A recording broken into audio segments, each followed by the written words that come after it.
Hello, this is Michael Hunn. I am the Bishop of the Diocese of the Rio Grande, which encompasses the entire state of New Mexico and the far west part of Texas for the Episcopal Church. That's 40% of the U.S.-Mexico border. We received a second letter from Homeland Security. The letter came in on April 1st, but it's been Lent and Holy Week, and we've been talking to our legal counsel to try to figure out what our response would be, not just to the first letter, which you heard about in a previous video, but also what we'll do in response to this second letter. I want to share with you some of the content of the second letter and then tell you a little bit about what we are going to do going forward. There will be further information about our ongoing work with Rio Grande Borderland Ministries in subsequent videos. Let me read to you some of the letter we received on April 1st. This letter serves as official notice that the Department of Homeland Security and FEMA is terminating your Shelter and Services Program grant awards identified above, effective immediately.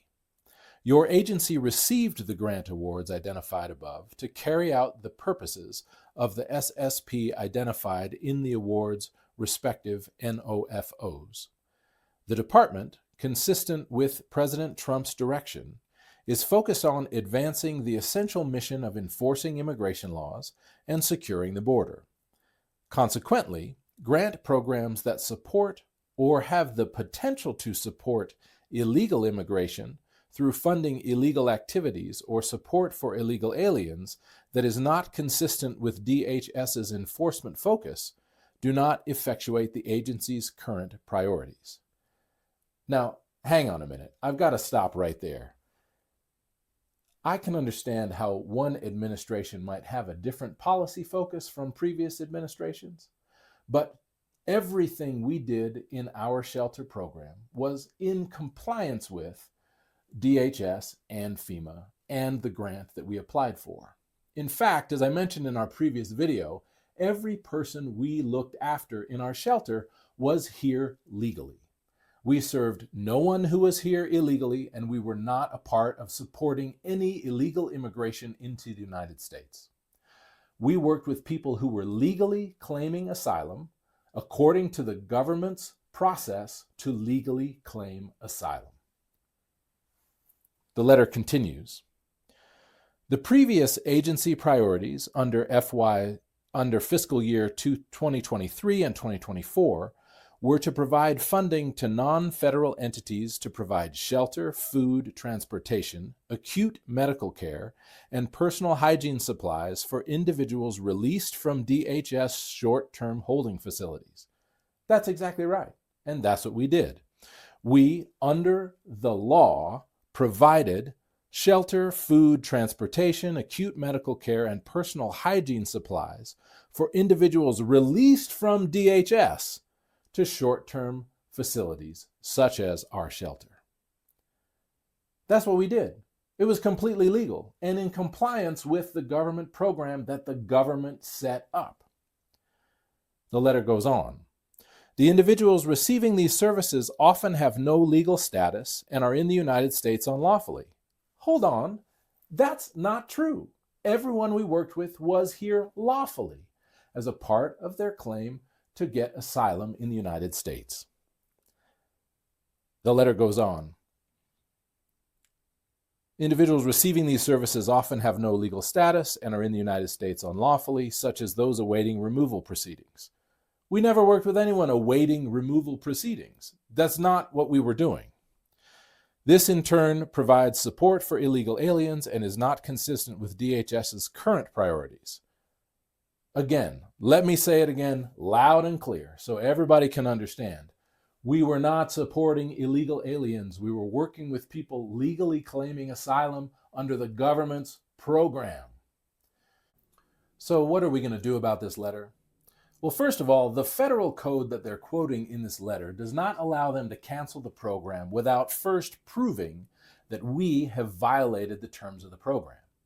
We have not violated the terms of the program, and we have not had due process or any sort of review that would allow them to determine that we have done something wrong. So we are appealing this letter and the previous letter. The fact of the matter is we have some $30,000 in receipts for work we did on behalf of the government that we are going to submit and request funding for. Now, as I've said before, we have not been actively working in this shelter since before the Trump administration took office. We have never done any work with the Trump administration. And so we're going to appeal this determination and request that they pay us the money they actually owe us. We are in the process of submitting evidence in order to demonstrate that we have always been in compliance with federal law in accordance with the terms of the program. And we're going to ask for reimbursal for the remaining $30,000 that we have yet to receive. Why are we going through all of this? Wouldn't it be easier for us to just let it all go? Well, there are two reasons why I think it's important that we appeal this letter. The first is the principle of the thing. I want to make it very clear to the government of the United States and to anybody else who is watching this video that the Diocese of the Rio Grande has never done anything illegal. We were working with, as partners working with the Department of Homeland Security in responding to an invitation from the government to join them with legal work with people who are legally claiming asylum. It's very important to me that we not just let the government insinuate that we were involved with something illegal without any kind of due process or determination that we did anything wrong. So we're going to push back on that and appeal.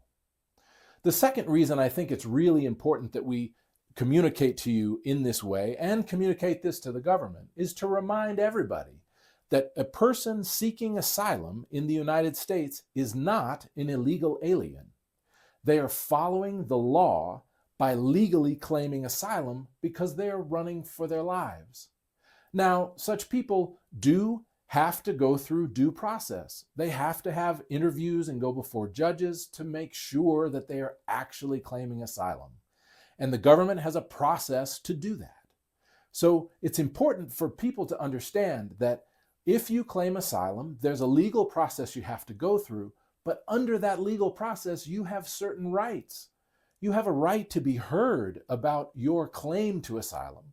And the judge, an immigration judge, has to determine whether or not you are here, you have a legal right to claim asylum in the United States.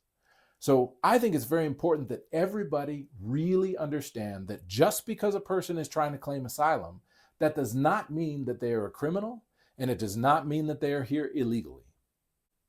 So we're going to appeal, pushing back to make sure that the government complies with due process and in order to be a voice for those who are legally trying to claim asylum. I'll be back to you with future videos as this situation unfolds.